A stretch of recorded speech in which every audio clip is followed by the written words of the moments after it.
இன்றைக்கி காயல் சமையல் பகுதியில் நம்ம பார்க்க போகிறது ஒரு அருமையான டிப்ஸு. அதாவது கருத்து போன வெள்ளி கொலுசு, சில்வர் பாத்திரங்கள் அந்த மாதிரி எதுவாக இருந்தாலும் இந்த மெத்தடில் நீங்கள் பளிச்சுன்னு ஆக்கலாம். இதை பாருங்கள், இந்த கொலுசில் நம்ம புதுசாக போட்டாலும் சரி ஒரு கொஞ்ச நாள்லேயே இந்த மாதிரி ரொம்ப கருப்பாயிடும். அதை நம்ம குளிக்கும்போது நம்ம சோப்பு தண்ணி அல்லது நடக்கும்போது உள்ள தூசி அதெல்லாம் சேர்ந்து இந்த மாதிரி கருப்பாயிடுது. அதுக்கு நீங்கள் ஒரு சின்ன பாத்திரத்தில் கொஞ்சோண்டு தண்ணி விட்டு அதோட ஃபாயில் பேப்பரை இந்த மாதிரி க்ரஷ் பண்ணி போட்டுங்க. அதோட 1/2 டேபிள் ஸ்பூன் அல்லது 1 டேபிள் ஸ்பூன் அளவுக்கு சர்ஃப் எக்ஸல் அல்லது என்ன ஒரு டிட்டர்ஜென்ட் பவுடர், சர்ஃப் பவுடர் போட்டிருக்கேன். அது நல்லா பாயில் ஆகிட்டு இருக்கும்போது நம்ம இதில் கொலுசை போட்டுருவோம். கொஞ்சம் ஒரு 3 to 5 மினிட்ஸ் நல்லா பாயில் ஆகிட்டே இருக்கட்டும். அந்த கொலுசில் உள்ள அழுக்கு, எண்ணெய் பசை எதுவாக இருந்தாலும் தூசி அதெல்லாம் போயிடும். அது இப்போ நம்ம அதை பார்க்கும்போதே நல்லாவே க்ளீன் ஆகிடுது. ஸோ அடுப்பை ஆஃப் பண்ணிட்டு ஒரு 5 மினிட்ஸ் அதுக்குள்ளேயே இருக்கட்டும். இங்கே பாருங்கள், அந்த இதுலேயே நமக்கு அழுக்கு எல்லாமே போயிட்டு பளிச்சுன்னு இருக்குது. கொஞ்சம் ஒரு 5 மினிட்ஸ் அந்த சூட்லேயே இருக்கட்டும். அது கொஞ்சம் நல்லா ஊறிக்கிட்டே இருக்கட்டும். அந்த அலுமினியம் ஃபாயில் போடுறதுனாலையும் இந்த சோப் போடுறதுனாலையும் இன்னும் நமக்கு ஷைனிங் கிடைக்கும். ஸோ அதுக்கப்புறம் இந்த மாதிரி பழைய ப்ரெஷ் எப்போதுமே அதை யூஸ் பண்ணிங்க.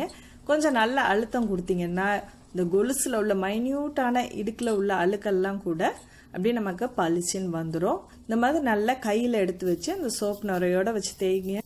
இப்படி நமக்கு தேய்ச்சிட்டு இருக்கும்போது இங்கே பாருங்கள் எவ்வளோ வெள்ளை வெள்ளைன்னு ஆயிடுச்சு. அந்த சில்வர் ஷைனிங்கே நல்லா நமக்கு கிடைக்கும். அது அலுமினியம் ஃபாயில் போட்டால் தான் அந்த சில்வரில் நமக்கு அந்த ஷைனிங் கிடைக்கிது.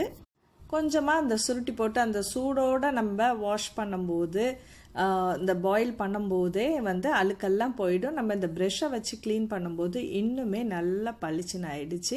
இங்கே பாருங்கள் எவ்வளோ ஃபஸ்ட்டு பார்க்கும்போது எவ்வளோ ஒரு கருப்பாக இருந்த கொலுசு இப்போ பாருங்கள் திரும்பவும் அது தண்ணியில் நல்ல தண்ணியில் போட்டு கொஞ்சம் அலசி எடுத்துட்டிங்கன்னா நமக்கே தெரியும் அப்படியே ரொம்ப ஷைனிங்காக இருக்கும். பிறகு ஒரு சாதாரண தண்ணியில் 2 வாட்டி அலசி எடுத்துட்டு கொஞ்சம் நம்ம செக் பண்ணிக்கலாம் மைன்யூட்டாக ஏதாவது அழுக்கு எதுவும் இருக்குதா அப்படின்ட்டு பார்த்துங்க.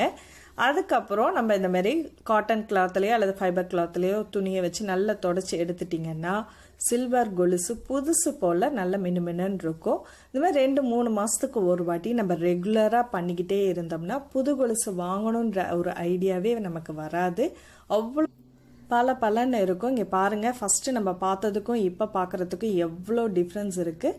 இந்த வீடியோ உங்களுக்கு பிடிச்சிருந்துச்சுன்னா மறக்காமல் லைக் பண்ணிவிட்டு உங்கள் கருத்துக்களையும் சொல்லுங்கள். நீங்கள் எப்படி உங்கள் கொலுசை இந்த மாதிரி பாலிஷ் பண்ணுறீங்க அப்படின்றது எங்களுக்கு சொன்னீங்கன்னா யூஸ்ஃபுல்லாக இருக்கும். உங்களுக்கு தெரிஞ்ச இந்த மாதிரி சின்ன சின்ன டிப்ஸ் எதுவாக இருந்தாலும் கமெண்ட்ஸ் பகுதியில் சொல்லுங்கள். நான் முடிஞ்ச வரைக்கும் ஷேர் பண்ண பார்க்குறேன். இந்த வீடியோ உங்களுக்கு பயனுள்ளதாக இருந்தால் மறக்காமல் லைக் பண்ணிவிட்டு உங்கள் கருத்துக்களை ஷேர் பண்ணுங்கள். அடுத்த ஒரு டிப்ஸில் அல்லது சமையலில் சந்திப்போம். நன்றி.